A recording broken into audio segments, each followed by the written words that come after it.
Good evening and welcome to Fridays Live with me, Raj Nayak. My guest this evening is a popular face on primetime television.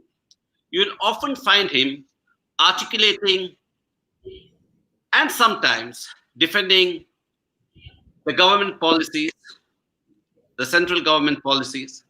He is a lawyer, a politician, and the official spokesperson of the ruling party at the center.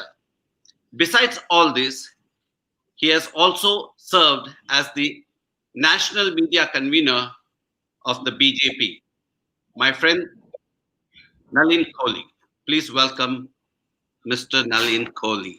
Nalin, welcome to Fridays Live with Raj Nayak.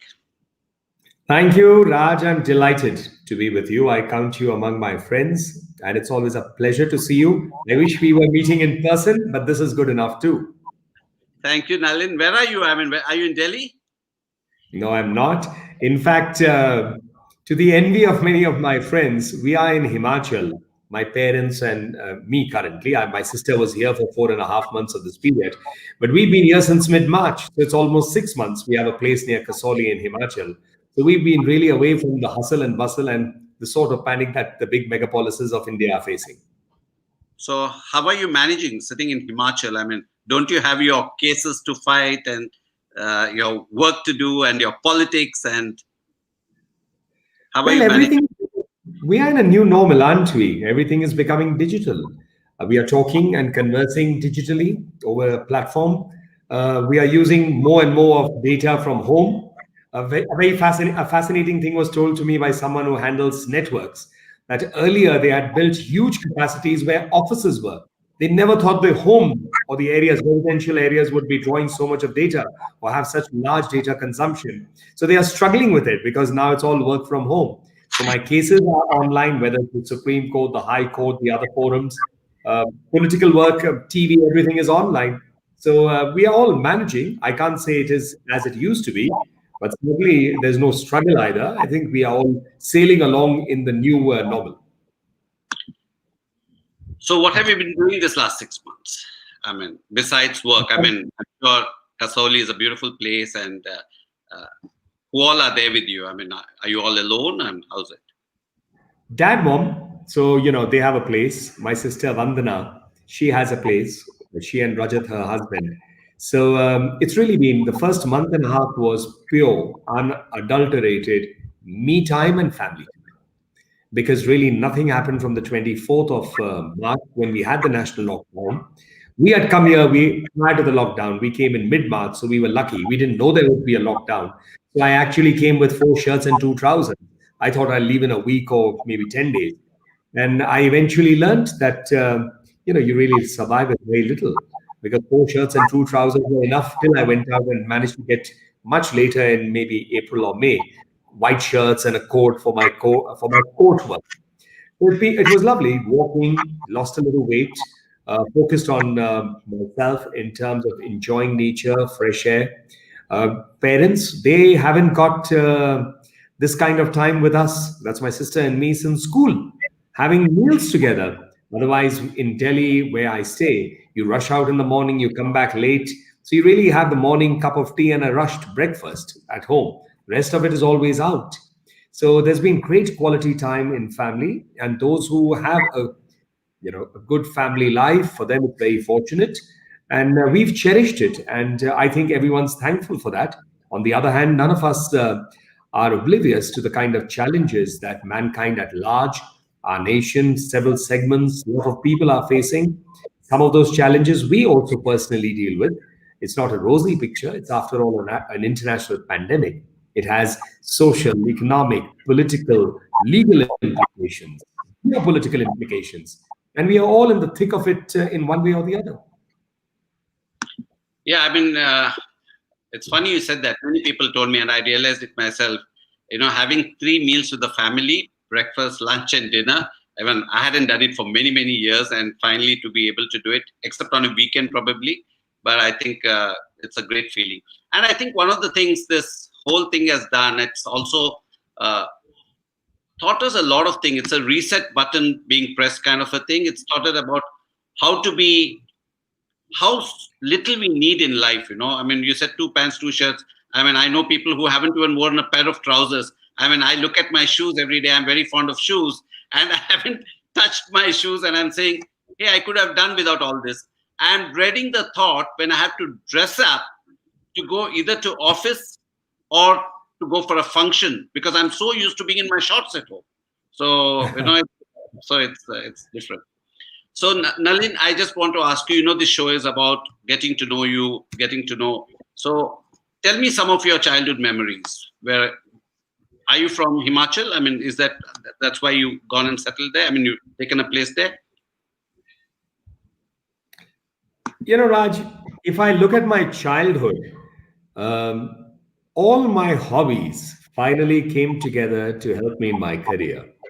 So my parents encouraged both my sister and me, my siblings, to participate in extracurricular activities, music, theater, debating, elocution, all of it, just a minute, dumb charades. We used to do so much. And these were the things that honed in the capacity of being on stage, of addressing audiences, of debating, which eventually took me to television and music to some extent. I used to play in a band in college. So that was great fun. Used to do some rock music through the early 90s. And I then didn't know that. I did again. Yeah, I didn't know that. Yeah. Yeah, yeah. So we used to do. I mean, I used to play the keyboards and basically vocals because I sing a little.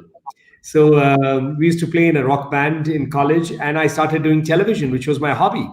It really became my career for a period almost a decade, over a decade, and that honed in my skills for presentation, articulation, which helps me politically. First, managing the media in terms of the national media in charge, and then as a spokesperson, or even in law, it's about presentation. You need to know the law, you need to study it, you need to do your research, you need to present a case, but then you also need to do it communicate it in a manner that makes sense to all. So my childhood, I'd say, was enjoyable. We traveled a lot. My father was in the government, so I can't say I belong to a place. I spent 7 years in Rajasthan, 1 year in Madhya Pradesh, 2 years in Delhi, 5 years in Calcutta, before we really settled down in Delhi in 1985. So it was really a lot of traveling, picking up languages, picking up local culture, and that really gives you a wonderful outlook to life too. Any memories that you have? How many siblings are you? I mean, Two, just us, me and my sister Vandana. okay. And what does Vandana do? Vandana is, well, she's the talented one. So I joke and say I tag along. She's the one. She does music. She writes very well. She's writing a book on mental health. She's produced some films on anger, on depression. So she's worked on that. That's an area of her interest. She's been a filmmaker. She's trained at the Film Institute in Pune as a film editor. So she does multiple things, but why she comes up in the conversation is because she's more like a friend, and we are a touchwood, a close knit family, and my brother-in-law is a lawyer too. So we all tend to bond pretty well, I'd say, and we do share common interests. So a lot of it happens together. Do you still sing? Yeah, I do a little bit. In my I do old Indian melodies. I'm very fond of Hemant Kumar, those numbers. I do a few of the 80s. That's the period of music that I like the most. I used to do Elvis also. I mean, that's not really 80s, Yeah. but a lot of 80s numbers in rock and light rock and various genres of rock. Is it too much for me to ask you to give a jhalak to my viewers? I'll sound so off tune, but let me try. Let's see, something in Hindi maybe. That would be Uh, to have the national spokesperson of the Bharatiya Janata Party singing on my show is a big thing no, for no, me. your friend is there. The national spokesperson is my interest. But I'm But sure your friend is there. So I'm speaking for my friend. I Uh, know.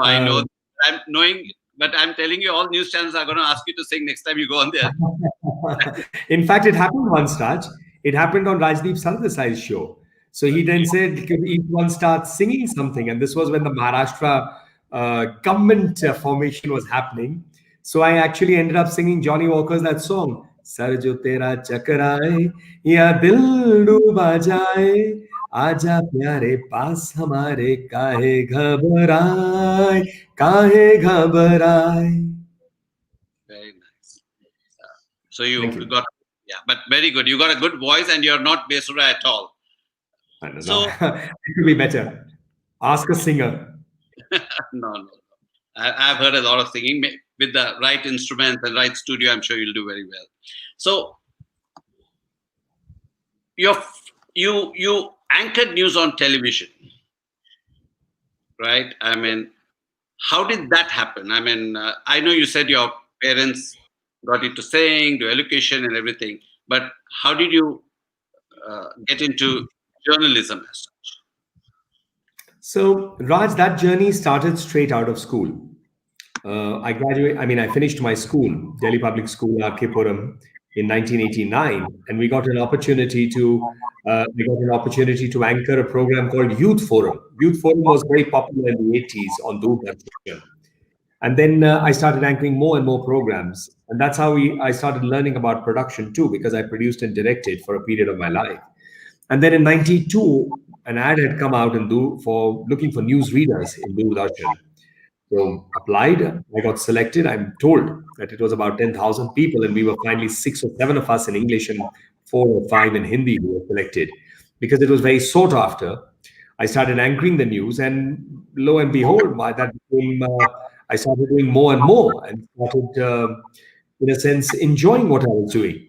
In the meantime, I had applied for a series of dance, and I'd applied to produce programs for Doordarshan. And a friend of ours, in fact, she's also a political person. This is a fascinating story by itself. Sharmishta Mukherjee, our former president's daughter, and she's on the other side of the spectrum. She's one of the spokespersons of the Congress. So we've been neighbors in Delhi. So Pranab Mukherjee was just, his house was one house away.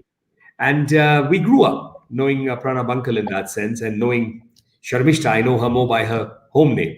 And she wanted to do a program on dance. She was looking for a producer director. I had applied to Doordarshan, and together we ended up making a series called Tal Mail, which showcased dance in India over several episodes: rhythm, movement, makeup, modern dance. And we covered some 30 of the top dancers: Asta Debu, Alameer Valli.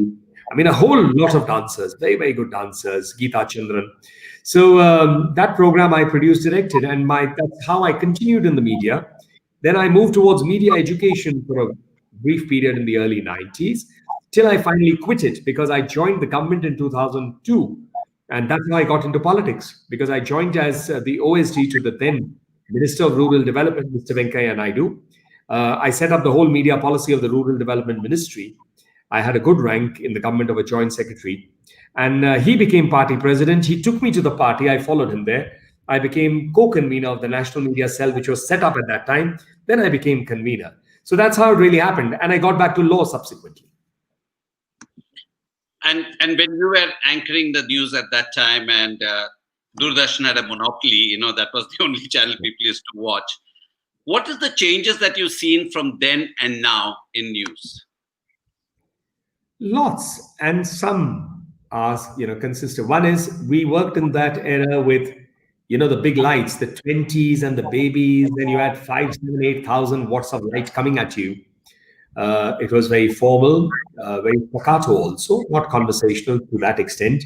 It started changing in the late 90s and early 2000 to make it more conversational and not imposing formal as Doordarshan used to be. The second is we used to literally read the news. The anchoring in Doordarshan happened in 2000 when they finally went for the anchor system, and it was Suneet Tandon and me as the only two English anchors who did the 9 p.m.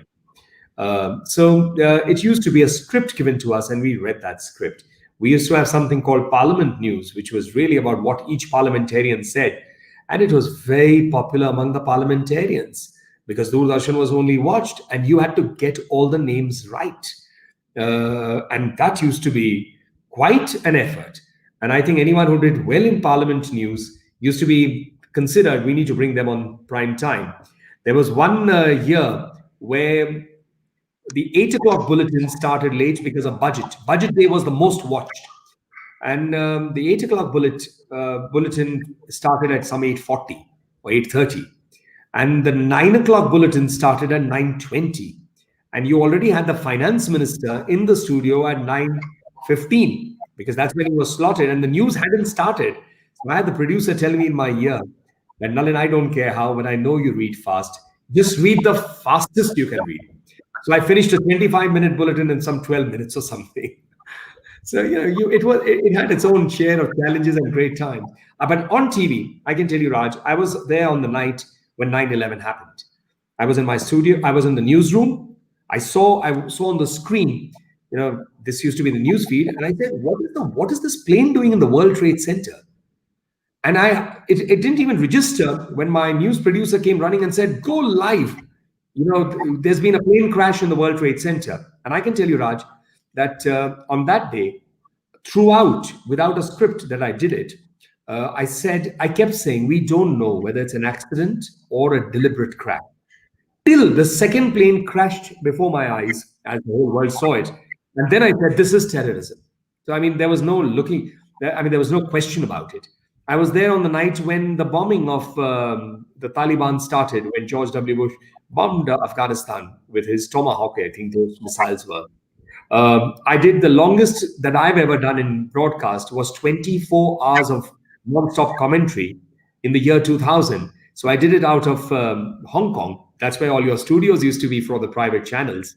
And I did the whole 24 hours of the first sunrise to the last one, live commentary, showing the celebration of the year 2000 millennium change. And the longest I did on TV was 7:30 a.m. to, I think it was 1:30 a.m. when the Musharraf Agra summit took place. Barring a lunch break, I was live on TV till 1:30 a.m. So, I've had my own share of exciting moments too. Yeah, I mean, there are some moments in life you never forget. I remember when you just spoke about 9/11, I was at Reckitt Benckiser in Delhi. They had the global media head, and we had just shook hands for. In those days, it was a big deal. It was almost $5 million deal, right? We just shook hands, and we got messages saying, "Switch on the TV." They did not have a TV, so we all rushed back. And I was staying at the Oberoi that time. I rushed back to the hotel, and we said, "Don't worry, send us the contract tomorrow." And I came back to the hotel room, and we watched what had happened. And when next day I flew back to Bombay, and I told my team, I said, it's very insensitive. You can't be sending a contract when so many things happen. Let's wait for a few days, and then let's send the contract. And few days later, the world had changed. Everything had changed, and these are memories that will always remain. And you always remember incidents. I still remember when I was flying to the US, probably my first time or second time, Lady Diana had passed away, Oh. And when I was coming back at Heathrow, again, Lady Diana's, it was her funeral. So these are moments that you remember.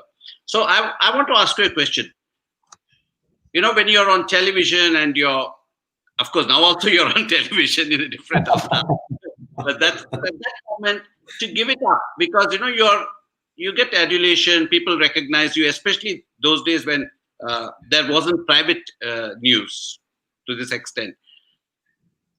Law was something that you had always planned to do. Yes. And strangely, but first I'll tell you a funny incident on adulation. Look, Raj, you always think a person thinks that they are private and people won't recognize them.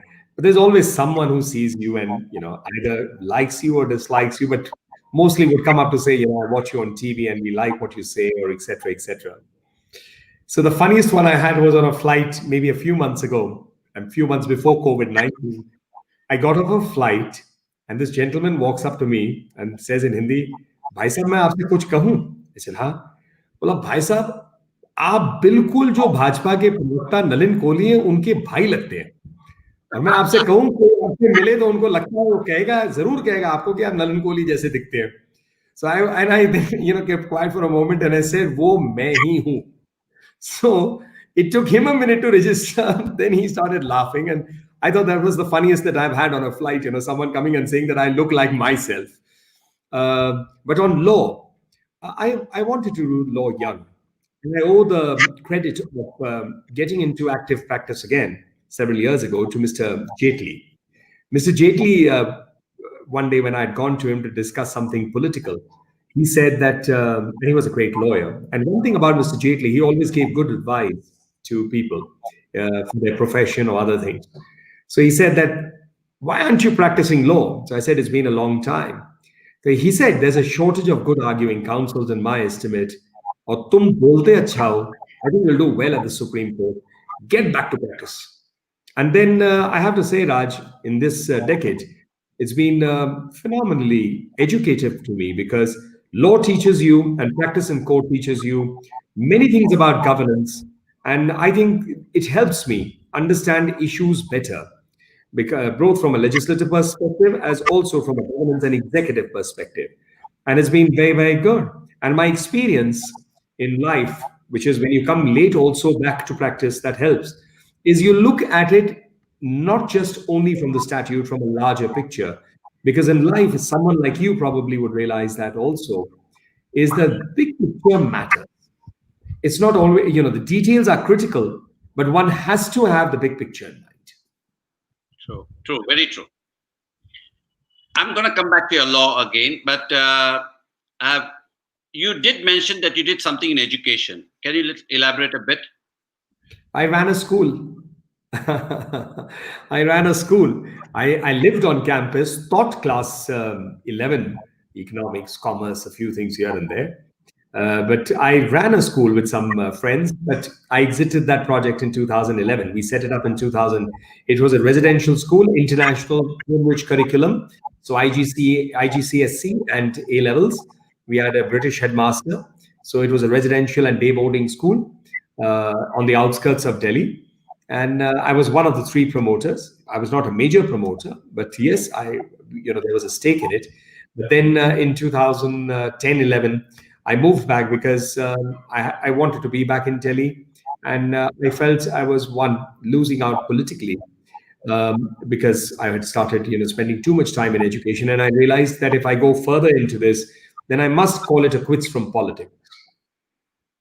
But what drew you towards education? I'm just out of curiosity, because you did news, then education, and you had studied to be a lawyer. Yeah, that's an interesting question, Raj.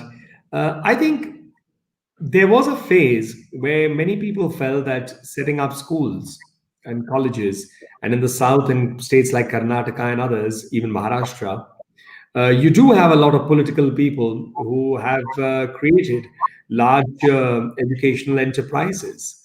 So there was this belief that perhaps that is also something stable, and you could have a professional side to you and a political side to you. We need to bear in mind that during that decade, we were talking about the knowledge economy. We were talking about more requirements of better institutions of learning, where the fee structures would not be so regulated. Because if you were with an international board, then you don't have those restrictions.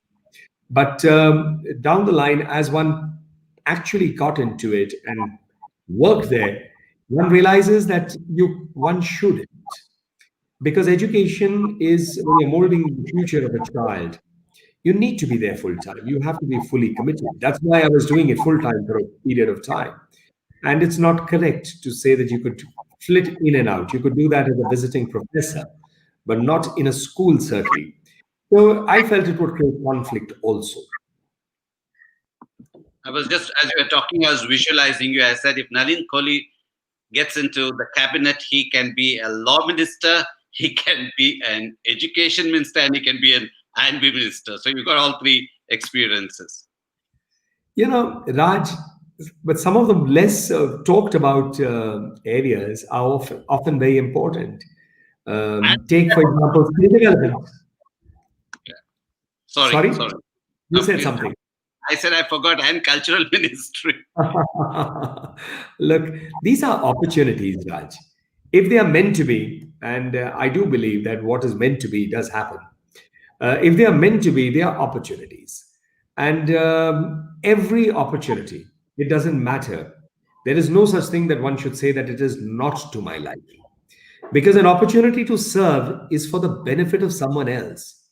And politics can offer you that opportunity to do so much more. So it doesn't matter whether it is A, B, C, D. It's just like, in the civil service. A person could be today in the industry department, tomorrow in the home department, another day in another department, PDS, public distribution service. It's an opportunity to do something, and people should take that seriously. So to me, I'm grateful for the way you put it, but to me, any opportunity is an opportunity to do that work, and don't be so attached that you need to say that, oh, I wish I could continue doing it. You should be able to stop doing that work and get back to your profession whenever that time comes. I'm a firm believer in that. You need to keep reinventing, explore new things, and that's what keeps you alive. That's when the adrenaline rush comes. I'm going to come back to politics. I'm not going to lose this opportunity. But before that, I'm going to ask you about back to news. You've seen the kind of news that is there today in the media, and there's a lot of polarization, and there are a lot of discussions happening. Whether, in fact, right now in the Supreme Court, there is a thing which says TV channels have to be regulated and things like. What's your personal view on this whole thing of regulation? I'm asking you as a lawyer and as a citizen. And I will answer that. It's a very good question, and it's an important question. First, Raj, we live in noisy times. There's no doubt about it. We are living in times, and this is global, it's not just India. We are living in times where things are sought to be portrayed black or white. Life is generally gray, and the truth is always in the middle. So it's, there are stronger points, and with the advent of the social media, it's wonderful. It's democratized expression. It has made available so many platforms. But at the same time, it is unhindered, and people in this newfound freedom also abuse that freedom in terms of the language, in terms of the threat, in terms of the intimidation. So this is a reality. And this social reality is also witnessed, we can see it in the style of discourse. That discourse, whether it is personal, whether it is on television, other platforms, is becoming more and more vociferous. That's not my personal style. In fact, often I'm considered an odd man out in that sense. And a lot of Yeah, people tend to see. yeah, you're probably the only party spokesperson who goes into a channel and all channels respect you, and you articulate without getting too personal, but you still manage to get across your viewpoint. So tell me, what is the most difficult thing of being a party spokesperson when you get onto a channel? Well, as a party spokesperson, you have to follow the party line. Being a lawyer helps me because I find often a legal argument to even a political argument that helps. And I think my style is also one of patience and calmness. So, which I think is a life skill. It's really not a spokesperson skill. So, I think you really have to go there and respect the other's point of view. It would be probably 9.9 times out of 10, I would never interrupt anyone. Only if I'm interrupted back do I interrupt someone to let them know that we need to set the rules on equality in that sense. But to come back to your first question, because I want to finish that question. So as I was saying, we are in noisy times, and what I find as a lawyer, is that Article 19, which is the freedom of speech and expression of our Constitution. We are living at a time where people feel they have the right to say their word, but they don't respect the right to hear the other side. And Sure. that is the challenge. And I feel that, we are constantly seeking to label ourselves too.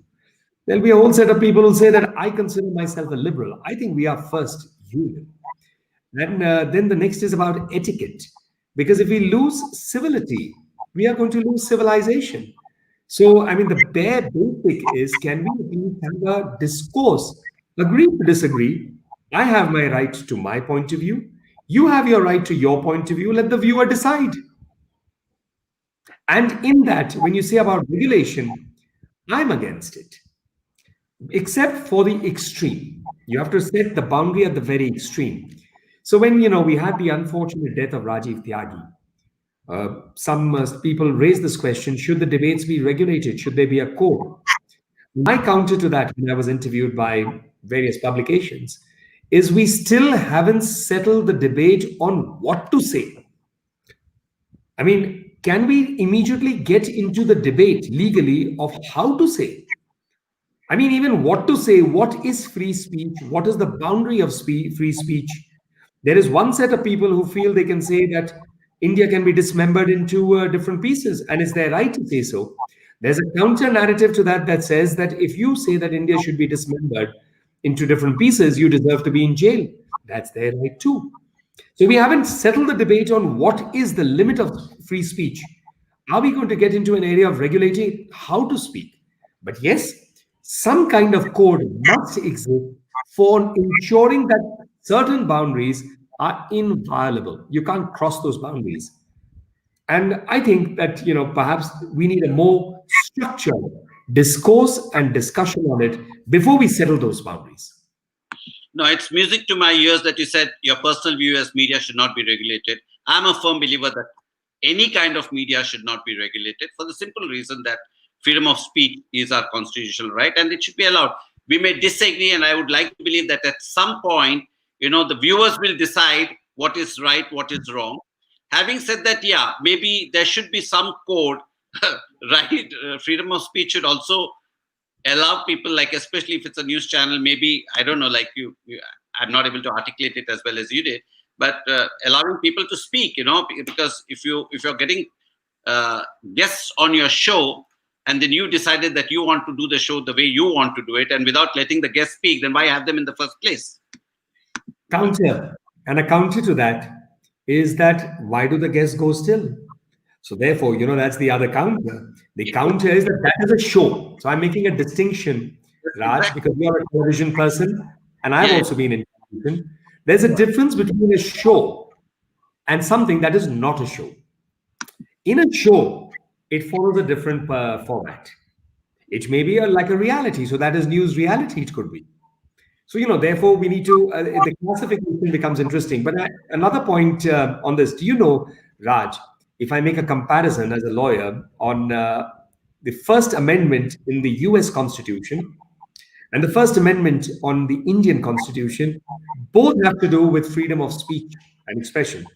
In the US Constitution, it's the Bill of Rights that expands it unfettered. To the extreme, somebody can say that he will bring down the United States government and do sedition, no problem. He's allowed to say that. In India, the First Amendment, bought in 1951 or 52, among various other things, it included reasonable restrictions on free speech. So that means there are limits to free speech also under Article 19. So that's the fascinating thing. So we are in a country where reasonable limits are not outside. And the second, about your point on society should regulate, the viewer should regulate, let me give a counter narrative and let me pick an extreme. Let's take pornography. Now, there is one school of thought that would say that it's your right to watch it, not to watch it. The second school of thought would say it's right to privacy also within that you may see it in your personal bedroom, but not in a public space, because public space is unregulated and then others' privacies may be hit. But then there's the third. What happens if this pornography leads to, say, and there's no structured study, but there are concerns expressed on this, to say assault, greater assault? Do we have the systems in place to, for example, monitor that? Or then let's take it to another level. What a consensual pornography versus forced. So, these are tough questions in terms of when we look at freedoms and liberties. And my answer to it is, while we look at our rights in the Constitution, let's not forget the Constitution also has a chapter on fundamental duties. Your society progresses both on rights and duties. One without the other is incomplete. I mean, there is so much to talk to you, and I could do start with you, especially on the news front. But I think you made your point, and actually, I've always wondered, like you said, it's a show. I've always wondered why would guests go on the show to get humiliated, and and still continue to go back to the same channel. So I used to wonder this, but now you said it in a very nice way. Remember, it's a show, and I think there's a big takeaway from what you just said right I'll now. tell you another one which you'll enjoy. And I did it on air. That I was on a Hindi channel, prime time show, and there was a period where a lot of Pakistani strategic experts used to come. And some of them were really funny because they spoke, they neither sounded like experts nor they had anything to do with strategy. Some of them used to sip their alcohol too. And I finally found out that they were paid decent sums of money in US dollars to be on the show. So one day on a live debate, when I was in a heated argument with the gentleman from across the border, I said, Mr. So and so, I'm on the show on the belief of what I want to speak. You get paid a decent sum to be on the show. So what are you talking about? Your point of view. You are here because you have been given an offer to be on a show which you're enjoying. And that also explained why he was willing to take the bashing all the time, too. Because I figured out if you're getting paid X amount and a decent X amount, 4 times a month, you don't need to work. I mean, you only have to, be through 30, 40 minutes of aggression at yourself and you throwing back aggression. It could be a format of livelihood too or extra income. You said this, now I'm sure all the guests going on shows, even the Indian guests going on shows, will start thinking, what will people think? No, but you should know politicians are not paid. When we go on, the only exception is Doordarshan, which pays all its guests. All they've always done for decades. But on private show channels, politicians or political people don't get paid, but experts are taken on contracts and others because their time is utilized, and I think that should be respected too. uh, I'm not referring to any case or anything, but generally your viewpoint on media trial.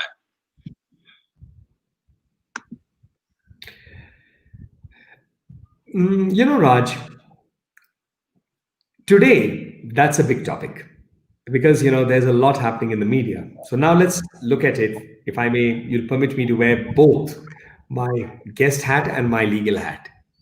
At one end is the freedom of the media. Now, if you regulate it, then it can't be freedom. Number two, it is their right to report. And this has been something we've seen in the West. Someone like you would have studied those models also of various news formats that exist in the United States. They're global models. Now, the third is the individual right of the person. So, to me, the answer is life skills. Is people need to have a thick skin now. We live in a world where privacy is a challenge. If we are willing to move with a smartphone, and if we are willing to use some of the greatest platforms on social media and even search engines, we must know that we are no longer private. We have now signed in to be monitored in one way or the other. Our preferences, our likes, our searchings, everything. So therefore, either one chooses the extreme view, which is to say, I don't wish this connected, or if you're choosing to walk into the connected world, then one has to develop, I think, a greater sense of calmness and holding oneself to be able to say, okay, this, I will not allow it to impact me personally. I just have to deal with it. Because that is true even in the social media. The media trial is a small part. The social media trial can be far more vulgar, and anyone and everyone has a point of view, and they articulate it vociferously. Yeah. Have you watched The Social Dilemma, the thing on Netflix? Not yet, Raj, but if you are suggesting, I will. You must watch it. You must watch it. But I look at social media. I see there are a lot of negatives as well, but there are a lot of positives because the way I look at it is Absolutely. it has democratized. Absolutely. Pardon? It has democratized voice. Absolutely. Sorry. It has Sorry. democratized, it has democratized content. An individual today sitting in any part of the world can, if he has a talent, he can upload it on YouTube or Facebook or wherever it is. And so there are plus and lot of pluses and negatives. But you must watch that show, and I have my own viewpoint on it. But that's for another time. But you must watch it. You'll like it. Uh, Thanks. yeah. Uh, so I'm moving from news to politics, and more than politics, I would rather say your legal. Now, getting to you to wear your legal hat. Uh, so tell me, how has it been last 6 months working from home and attending to cases? Well, lots of things, Raj. One is we struggled in the first phase with digital appearances because the platforms were not stable. But now, 6 months down the line, they become fairly stable. Some of them are moving to become robust. So there's big talk about it being now a hybrid model. So if I look at the positives about it, kills distance, it saves time, it'll save costs. It democratizes the legal system for litigants. People don't need to, for example, we have only one Supreme Court, and that's in Delhi. So someone having a case from Kanyakumari for a personal hearing may need to come up to be there to watch because that's the final court. And it is at great cost. Now imagine being able to watch the same thing from Kanyakumari itself or from, say, Mizoram, which is the other extreme in the northeast. So I think these are the positives. The negatives, of course, is that you need stable platforms. You can have breakdown. You can have still don't have a standard operating procedure with people. You have somebody's mic coming on, which may cause disturbance. So those rules will come, but they will straighten themselves out. So we struggled in the first few days because of these things, but now it's very smooth. I've set up a home office here. I moved almost about 70, 80 files of the cases that I need to do. So I had literally a courier service of files reach me where I'm located. I did travel for day trips to Chandigarh a couple of times where my driver came with 2, 3 bagfuls of files. I established a printer here, kept enough paper here for printing them out because there you can look at your computers for some documents, but I do feel the comfort of using my paper files also simultaneously. So I've set up a home office, and as I'm working more, the little issues to iron out, you are ironing it out. So I'm mentally preparing myself to a world where I might need to be in the hybrid zone, sometimes digital, sometimes physical. And how is your politics coming along? I'm Because on your show. I'm everyone, on your show. I finished a debate on ZTV just before I came on your show, and later I'll be on Times Now. and But it's interesting in politics. We are going digital. So I've done a few digital programs with the party in Meghalaya. I did it in Mizoram. We did set up the whole mechanisms there. Bihar will be a fascinating election because it's happening at a time when COVID is still there, and the election commission has risen to that occasion and has spoken about how this election has to be contested.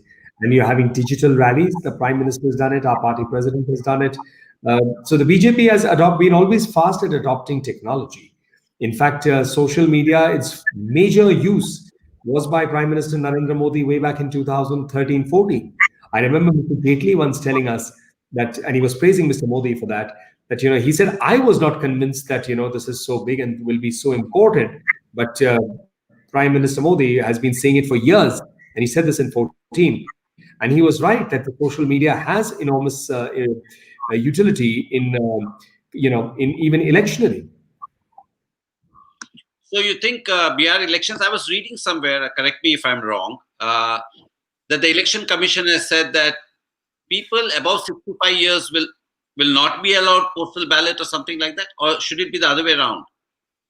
I have missed that news, so I really can't comment. So, because I'm not directly involved or indirectly involved with the Bihar elections. So, my zone of work has normally been in the party. They've assigned me states in the Northeast. So, I've been in charge of Meghalaya for fairly long, Mizoram before that. During the Lok Sabha elections, I was in charge of Meghalaya, Manipur, and Nagaland. So, and I'm also the additional advocate general for the state of Assam. So there's been a northeast connection. My father was governor at one time in the state of Mizoram in 2001 to 2006, Atalji's government. So one has, somehow the party has often given me responsibilities there. Okay, so we will. I think we've done. When my last question to you, not last question on before I move to other areas is.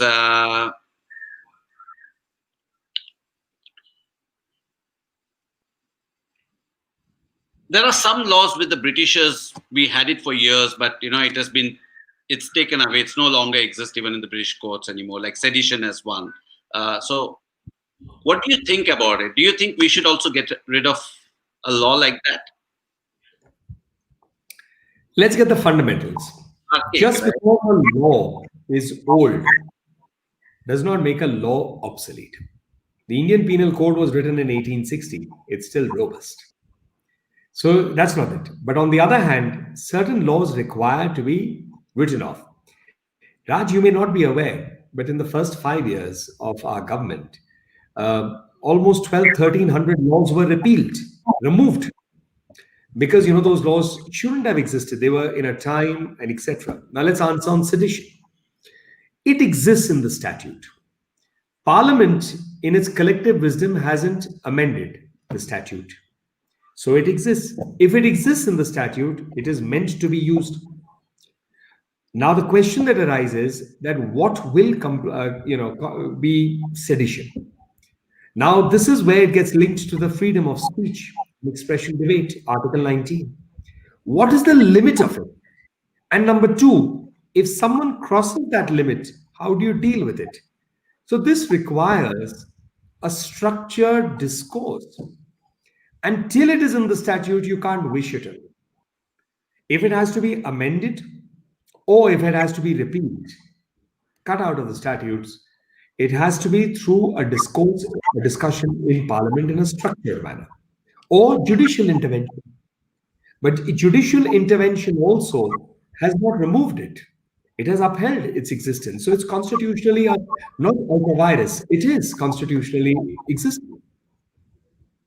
Yeah. So the only way is either the party, the parliament looks at all the laws again, at least some of the contentious laws, and say, okay, we need to either modify it or get rid of it or change it, whatever it is, or judicial intervention. Or judicially through petitions. Yeah. One more thing is one of the things, a lot of people in our jails are under trials, and some of them for petty crimes, Yes. where they're even if they were held guilty, they wouldn't be in jails for more than 6 months or 3 months, and still they're languishing for years. What is the solution? There has been some movement on this over the last few years. And a lot of these things are getting eliminated. That's where I see also digital court proceedings helping us, Raj, because then the requirement of transporting them from jail to a courthouse for recording of evidence and all can become far shorter. Let's not forget, we have almost, this is pre-COVID, we had almost 35 million, 3.5 crore cases pending, of which about 3 crore were in the district courts, and about 30 odd lakhs, 35 lakhs in the high courts, and about 50, 60,000 in the Supreme Court. So that backlog is a huge challenge, and that slows down the judicial system. But on under trials, there has been movement. A lot of times cases are withdrawn, or because from time to time the jails are overcrowded and this matter comes up, courts dispense off with them. So yes, there are few examples that somehow they fall through the cracks, and they are unfortunately longer duration under trials. They stay there for a longer duration. But overall, there's been some movement here in the positive zone. And do you see this digital courts being a long-term thing? Even post-COVID, do you think because there is a certain amount of efficiency here? I do, Raj. I think we are heading for a hybrid system. The Parliamentary Committee also on Law has, which is all parties, has recommended that there should be a hybrid system. But my personal view is that there should be a hybrid system, that we should do so, set in place, make the mechanisms Indian, set in place protocols for protection of data and things like that, for the keeping the sanctity of the court proceedings, ensuring that. But I see it happening. Okay, I think we've done enough of hard talk. Let's go back. So tell us, what does Nalin Kohli do to what is your stress buster? Look, music at one point was, regrettably, I'm not doing enough of it now. I like cooking, just pottering around once in a while, cooking something. So that helps me also. I enjoy that. Again, I don't do it very often. But I think, Raj, I'm wedded to a heavy schedule. And I find that within that only I find my relaxation. So prior to COVID, my normal day was not a good day to be on, but a normal day would be, say, from about 9 to 11. at least 9 to 10, 10:30 for sure. And that was certainly 6 days a week. And seventh day would be working for half a day. But what COVID has, of course, loosened that up much more. But a little bit of exercise is a stress buster, and that is important for all of us. We need to do a little bit of something, even if it's just walking and a few freehand exercises, because we live sedentary lives broadly in the professions that we follow. Family time happens. My morning is my best time. I like to keep my morning relaxed and slow. I enjoy my cup of tea with my parents, and if the newspapers in Delhi, I would have about five of them to read through. But here, it's mostly I just go through my phone of what's important and what's coming up. But I've reduced reading those papers to till about, and then I get into an exercise regimen and things like that, and then get to work. So, and in the evening, once in a while, I pick up my phone and watch something on it, on Prime Video or Netflix. Not very often, but yes, once in a while. So it's a pretty simple life. It's not very complicated, actually. What about holidays? Do you take holidays at all? Yes, I do. We do. I like to travel. Um, we would travel globally and locally both. I don't see traveling globally for a while. And I feel more the need that we should travel locally in India because that gives our tourism industry, hotels, and the whole ecostructure around it a better chance. So, those of us who can travel and do have the choices must also exercise that choice increasingly for Indian destinations because this country has phenomenal places to visit and great properties to stay in also if one wants to have that comfort. So I plan to do that travel, some of it by road also. But currently, because of the restrictions and because of I take my parents out normally, so therefore I'm single, as you've guessed. I'm single. I was married and briefly married and divorced, no kids. So my parents are a priority for me because they stay with me. I stay with them. So I like to take them out. So their protection is a concern, and that's why I'm keeping myself away from Delhi for as long as possible.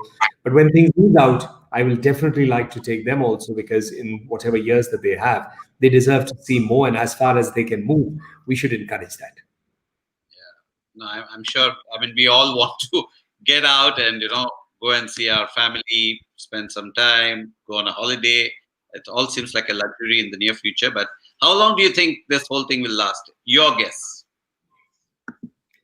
Look, Raj, I said something in April and I'm sticking to it. I told all my friends who would ask me that consider this a 0 year.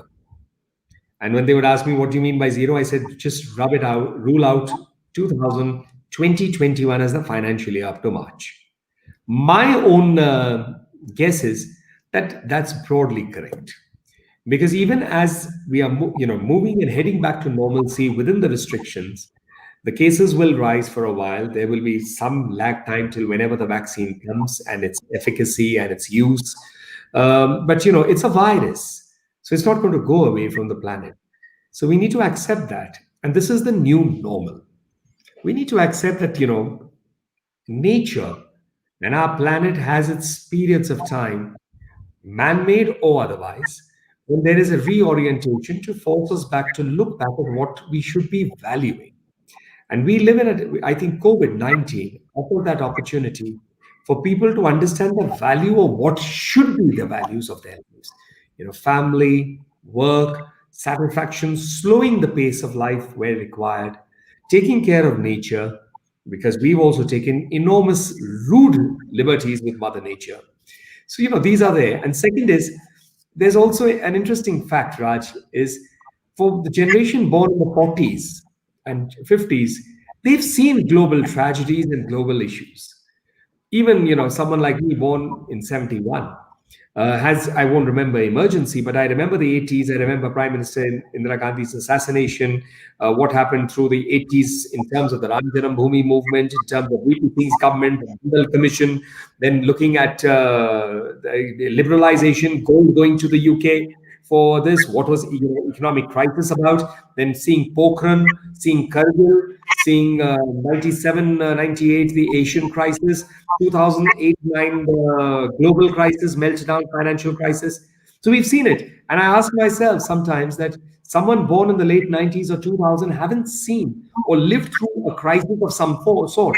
So maybe this is nature's way of giving collective learning to mankind and humankind and womankind, to understand that we go through phases where human beings need to introspect and recognize the value of what neighbors are, understanding the values of what friendships are, understanding the values of challenges and confronting it, taking them head on, learning to be calm and holding themselves while the tempest lasts itself.